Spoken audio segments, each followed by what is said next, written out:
Assalamualaikum warahmatullahi wabarakatuh. Perkenalkan kami dari kelompok 5 yang terdiri dari Widya Dul Fitri, Ahdi Muadis, dan saya sendiri Aditya Wardana. Kelompok kami akan mempresentasikan materi tentang pendekatan kontrak yang efisien untuk kegunaan keputusan. Baiklah, materi pertama akan disampaikan oleh saudari Widya Dul Fitri. Assalamualaikum warahmatullahi wabarakatuh. Terima kasih kepada saudara moderator. Baiklah, saya akan mencoba menjelaskan terkait teori efisien. Teori kontrak efisien mempelajari peran informasi akuntansi keuangan dalam memoderasi asimetri informasi antara pihak-pihak yang mengadakan perjanjian. Dengan demikian, berkontribusi terhadap kontrak efisien dan penata layanan dan keefisienan tata kelola perusahaan. Teori kontrak efisien berasumsi bahwa manajer seperti investor, yaitu rasional. Selanjutnya, teori kontrak efisien mempelajari bagaimana konflik itu diselesaikan. Yang terakhir yaitu teori ini juga membahas tentang kontrak implisit, yang mana muncul dari menjaga hubungan bisnis. Selanjutnya yaitu sumber permintaan kontrak efisien atas informasi akuntansi keuangan. Ada dua, yaitu pemberi pinjaman dan pemegang saham. Yang pertama, pemberi pinjaman. Kontrak hutang adalah sumber keuangan yang penting bagi kebanyakan perusahaan. Keamanan paling penting bagi pemberi pinjaman adalah kinerja perusahaan di masa yang akan datang. Ada dua aspek yang harus diperhatikan dalam kontrak hutang. Yang pertama, manajemen yang memiliki informasi terbaik tentang kondisi perusahaan. Pemberi pinjaman peduli tentang asimetri informasi karena manajemen mungkin tidak membagi informasi tersebut dengan mereka dan mungkin memilih kebijakan akuntansi yang menyembunyikan kinerja yang mengancam kepentingan pemberi pinjaman. Dengan hal ini, pemberi pinjaman jadi meminta perlindungan. Selanjutnya, pemberi pinjaman menghadapi asimetri hasil.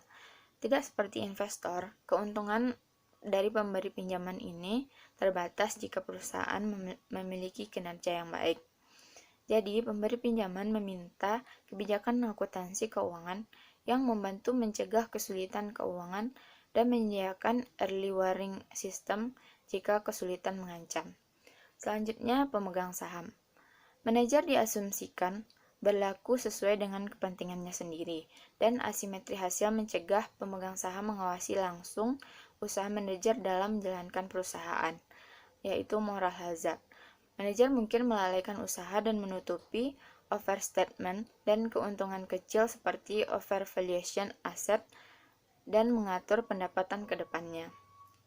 Hal ini menimbulkan permintaan untuk kebijakan akuntansi keuangan yang memaksa tanggung jawab usaha manajer dan membatasi aksi opportunistic manajer. Selanjutnya, kebijakan akuntansi untuk kontrak yang efisien. Ada dua, yaitu reliabilitas dan konservatisme. Yang pertama, reliabilitas. Pemberi pinjaman membutuhkan informasi yang reliable untuk membantu mereka dalam menjaga dari kebijakan manajer yang oportunis yang menyembunyikan kerugian dan mencatat unrealized gains. Selanjutnya, konservatisme. Informasi yang konservatif dibutuhkan pemberi pinjaman untuk membantu dalam memprediksi financial distress. Dari sisi pemegang saham, informasi konservatif dibutuhkan untuk tujuan keaganan. Baik, saya akan melanjutkan materi tentang kebijakan akuntansi untuk kontrak yang efisien. Yang pertama, reliabilitas adalah asimetri pembayaran, mengalihkan relevansi reliabilitas pemberi pinjaman ke arah perhatian yang lebih besar untuk keandalan relatif terhadap investor ekuitas. Artinya, karena pemberi pinjaman tidak secara langsung berbagi dalam peningkatan nilai perusahaan, mereka kurang tertarik kepada berita baik yang berorientasi pada informasi masa depan. Namun, mereka lebih tertarik kepada berita buruk yang berorientasi pada informasi masa depan. Karena ini menunjukkan bahwa perusahaan sedang menuju ke kesulitan keuangan. Dengan demikian, mereka menuntut informasi laporan keuangan yang andal untuk melindungi terhadap kebijakan akuntansi manajer oportunistik yang menyembunyikan penurunan nilai dan kinerja perusahaan yang berlebihan. Agar informasi tersebut andal, maka informasi akuntansi yang digunakan untuk pembuatan kontrak yang efisien harus berdasarkan kepada transaksi pasar yang direalisasikan, yaitu transaksi yang benar-benar terjadi, dan dapat diverifikasi oleh pihak ketiga. Peningkatan perhatian terhadap keandalan ini menyiratkan bahwa laporan keuangan terbaik untuk menginformasikan pemberi pinjaman dan melindungi dari oportunisme manajer, tidak sama dengan yang terbaik untuk menginformasikan investor ekuitas.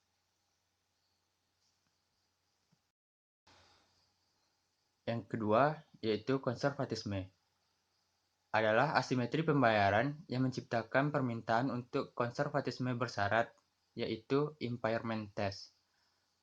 Permintaan pemberi pinjaman untuk informasi tentang kerugian yang belum direalisasikan lebih besar daripada permintaan terhadap informasi keuntungan yang belum direalisasikan.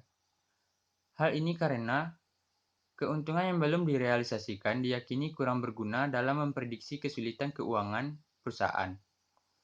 Tes ini kemungkinan besar dimotivasi oleh tanggung jawab hukum yang timbul dari bencana simpan pinjam.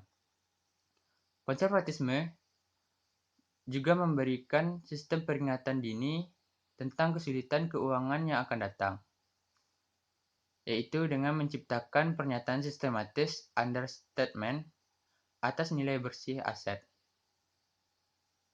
dan menyediakan pemberi pinjaman batas bawah dan atas aset bersih, untuk membantu mereka mengevaluasi keamanan pinjaman. Ini dibuktikan oleh penelitian Ball, Robin, dan Setka pada 2008. Dengan berdasarkan sampel di 22 negara, penelitian ini membuktikan bahwa ukuran kualitas laporan keuangan suatu negara termasuk konservatisme bersyarat. Semakin tinggi, maka semakin besar ukuran pasar utang negara tersebut. Selanjutnya yaitu kekakuan kontrak. Kontrak tersebut dikatakan kaku karena sulitnya untuk diubah. Salah satunya itu kontrak jangka panjang, di mana kontrak tersebut biasanya bergantung kepada variabel akuntansi, seperti standar akuntansi, di mana standar tersebut dapat berubah selama perjanjian itu berlaku. Perubahan tersebut dapat membawa dampak negatif bagi perjanjian tersebut. Salah satunya dengan meningkatkan pelanggaran yang akan terjadi di masa yang akan datang. Kontrak tersebut sebenarnya dapat dinegosiasikan sesuai dengan perubahan standar yang berlaku. Namun, proses tersebut dapat memakan waktu lama dan menimbulkan biaya yang mahal. Salah satunya yaitu negosiasi tentang ketentuan tambahan pada kontrak itu sendiri, untuk menghadapi event yang tidak terduga di masa yang akan datang. Namun, pada prakteknya, secara efektif sulit untuk mengantisipasi semua kejadian di masa yang akan datang, yang dapat mempengaruhi nilai-nilai perjanjian, khususnya standar akuntansi. Yang kedua yaitu dengan membengkukan kebijakan akuntansi yang dilakukan untuk menghitung nilai perjanjian. Namun, hal ini akan menimbulkan biaya dan kesusahan menjaga track atas efek pada statement keuangan. Ada cara yang lebih efisien untuk menghadapi perubahan akuntansi itu sendiri. Salah satunya yaitu memberikan izin kepada manajer untuk melakukan pemilihan kebijakan. Namun, ini dapat menimbulkan opportunity dari manajer tersebut. Selanjutnya yaitu tentang employee stock option. Employee stock option merupakan opsi saham yang dikeluarkan bagi manajemen dan bagi karyawan-karyawan yang bekerja pada perusahaan tersebut, di mana mereka diberikan hak untuk membeli saham perusahaan dalam jangka waktu tertentu. Kebijakan ini mendapatkan pertentangan dari pihak-pihak seperti manajemen. Ini dikarenakan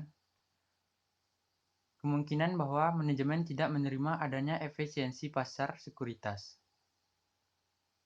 Selanjutnya, manajemen percaya bahwa investor akan bereaksi negatif terhadap laba yang dilaporkan menurun, apapun alasannya. Dan adanya kemungkinan bahwa laporan laba menurun akan meningkatkan kemungkinan terjadinya debt covenant violation, di mana terjadinya peningkatan pelanggaran. Kompensasi manajemen biasanya menurun sampai di titik di mana kompensasi tersebut didasarkan kepada laporan laba. Sekian, terima kasih. Baiklah, saya akan melanjutkan materi Employee Stock Option. Terdapat 3 karakteristik opsi. Yang pertama itu pengembalian yang diharapkan dari menahan suatu opsi melebihi return saham yang diharapkan. Yang kedua, potensi kenaikan opsi Amerika, tendensi kenaikan terhadap nilainya meningkat seiring waktu jatuh tempo.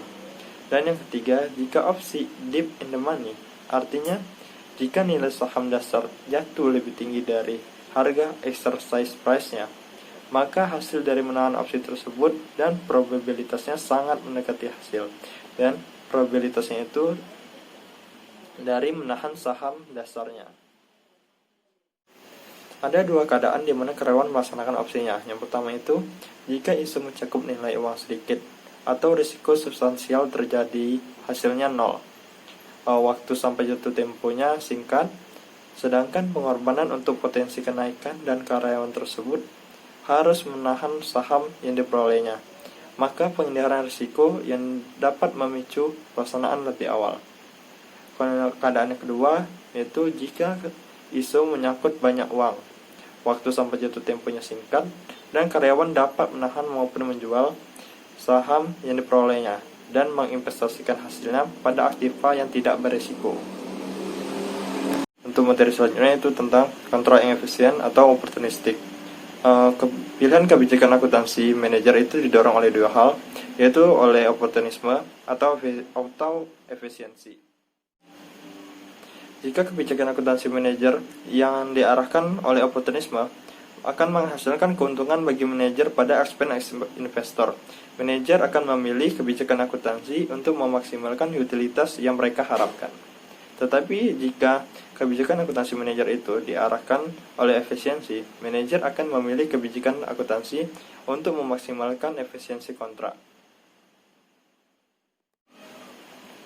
Ada banyak penelitian konsisten dengan efisiensi kontrak ini. Salah satunya itulah Mia dan Smith pada tahun 1990 tentang laporan keuangan konsolidasian, atau Dinko pada tahun 1994 tentang pendapatan bersih lebih tinggi dikaitkan daripada arus kas dengan pengembalian saham. Dan juga ada beberapa penelitian konsisten dengan perilaku manajer oportunistik seperti Harp dan Thomas pada tahun 2008, yaitu untuk perusahaan multinasional yang tidak mengungkapkan pendapatan berdasarkan segmen geografis. Atau Deco dan Shakespeare pada tahun 2019, itu sebagian besar perusahaan dalam sampel mengadopsi akuntansi nilai wajar agresif untuk sekuritas sehingga menghindari pelaporan kerugian. Dari beberapa penelitian tentang efisiensi kontrak atau sikap oportunisme, kesimpulan itu baik efisien contracting maupun sikap oportunisme, dua-duanya itu ada atau terjadi dalam dunia akuntansi pada kenyataannya. Baiklah, materi selanjutnya adalah kontrak implisit. Yang pertama itu adalah definisi. Dalam banyak situasi, perusahaan dapat mendapatkan keuntungan dari efisien contracting tanpa harus benar-benar masuk dalam sebuah kontrak formal. Sebagai contoh yaitu kepercayaan yang diperoleh perusahaan atas konsistensinya melaporkan laba yang terus berkembang secara transparan. Hubungan yang mendasarkan kepercayaan semacam itu disebut sebagai kontrak implisit. Selanjutnya, single period non-cooperative game. Ketika membuat keputusan, investor sadar bahwa manajer tidak selalu mengungkapkan semua informasi yang dimilikinya. Hal ini karena terlalu sulit dan mahal untuk menyediakan bagi setiap investor dengan informasi yang diinginkan tentang perusahaan tersebut. Teori permainan mengasumsikan setiap pemain memilih strategi tanpa mengetahui pilihan strategi yang lain. Strategi fair atau strategi berpasangan adalah pilihan strategi yang diambil oleh masing-masing pihak. Nash equilibrium adalah salah satu strategi berpasangan. Setiap pemain memilih strategi mereka dan tidak akan meninggalkan pilihan mereka tersebut. Nash equilibrium ini adalah hasil dari prediksi non-kooperatif. Teori permainan non-kooperatif menjelaskan model situasi tentang adanya konflik yang biasa terjadi antara pengguna laporan keuangan. Bahkan model teori permainan sederhana menunjukkan bahwa badan penyusun standar akuntansi yang gagal untuk mempertimbangkan kepentingan semua konstituen yang dipengaruhi oleh pilihan kebijakan akuntansi, sedang dalam bahaya membuat rekomendasi kebijakan yang sulit untuk diterapkan. Baiklah, itu saja yang dapat kami sampaikan. Apabila ada salah, kami mohon maaf. Wassalamualaikum warahmatullahi wabarakatuh.